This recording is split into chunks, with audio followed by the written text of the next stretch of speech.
to buy Canelo versus Golovkin at $16.95. Press box office on your Sky remote or visit BoxNation.com.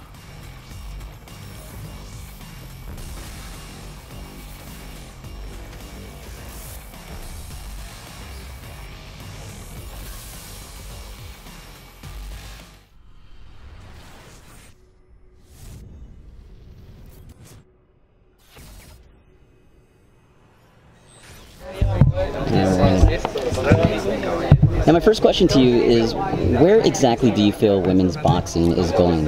What direction? I think, to be completely honest, I think we're on the come up right now. I think that we're at a very thin line between either breaking completely through or just going flat.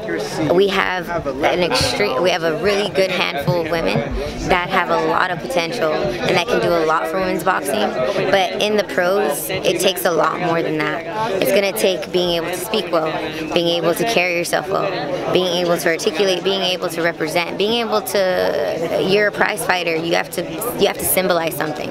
I think it's going to take a lot more than just being a great fighter to keep the momentum, and that's not just for me, that's for Nicola Adams, that's for Savannah Marshall who came out, Katie Taylor, yeah. You know, it comes from Clarissa Shields. I think that if we all continue to carry ourselves correctly, to do the right things, to be more open-minded about media. It's kind of different because in the amateurs, you're in, you're out, you handle your business, a couple interviews here and there. If you're lucky, you get endorsements. Luckily, I'm used to this, so you know, I know how to handle it. But I think if we do that correctly together and are supportive of each other, then I think we'll break through hard. And if we don't keep that momentum, I think the girls that do are the ones that are going to come up like a Ronda Rousey type. Now, you were a very highly touted amateur. Are you going to be able to transcend that into the professional ranks, into that professional game? Definitely. To be honest with you, after my first fight, I wasn't so sure. I had a hard year in 2016, and I just kind of was like, you know, I'm going to do this pro thing because this is what kind of God was telling me to do. You just have these visions when you want something. And I was like, this is what I need to do. So I did. I got offers. Golden Boy was more than amazing and something that I felt was right for me. And after my first fight, I didn't look so good. It wasn't me. I saw it. Everybody thought it was good, but it wasn't me. And I was like, am I really going to be able to do what I did in the amateurs in the pros? And then my second fight came, and with Virgil Hunter, I'm around a lot of talented fighters. You have Darrell, you have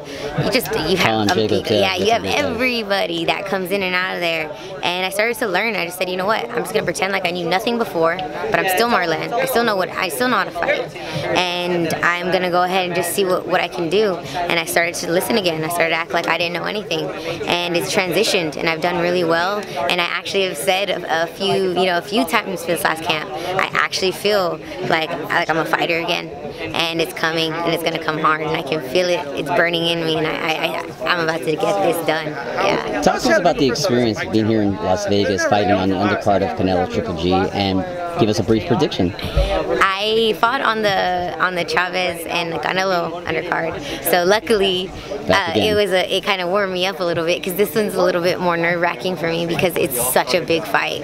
I think we kind of knew what was going to happen with Canelo and Chavez, and it was just being Hispanic, you know, you just wanted to be a part of it. But with this fight, I just think it's so close that I have Canelo winning, and I said that because I always go to what's your natural instinct as a fighter, from what I know, and that's the first person I go with.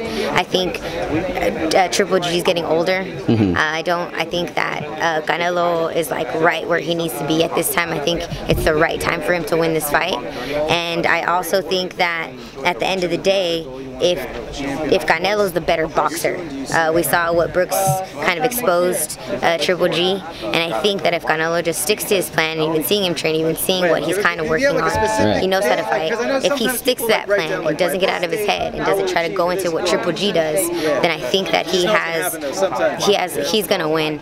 If he doesn't stay in his head and does anything, you know, stupid, then Triple G, it does does hit hard. Not that Canelo doesn't, but he's a different kind of hard, you know. It's a different beast. It's a different beast. So if that doesn't happen and he does what he's supposed to do, I 100% think that Canelo has this, and I think it's going to go the distance. I think it's going to go the distance. All right. Well, we look forward to this Saturday and your fight and the main event. Thanks. Thank you and good luck to you. 6 3-minute rounds. Thank you. Thanks.